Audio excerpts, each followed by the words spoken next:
দ্বিতীয়বারের মতো যখন 24-এ বাংলাদেশ স্বাধীন হয়, সেই 71-এ যখন বিভিন্ন ধরনের রাজনৈতিক মহলের আল বদর আল শামস রাজাকার ছিল, 24-এও ঠিক সেম ধরনের রাজাকারে আমাদের বাংলাদেশে রয়েছে।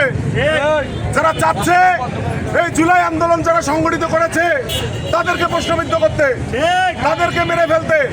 কারণ হাদি ভাই তিনি সর্বদাই বিশ্বাস করতেন, তিনি 71-এর সংবিধান নিয়ে কথা বলছেন, তিনি সর্বদাই বলেছেন বাংলাদেশ হবে বাংলাদেশপন্থী।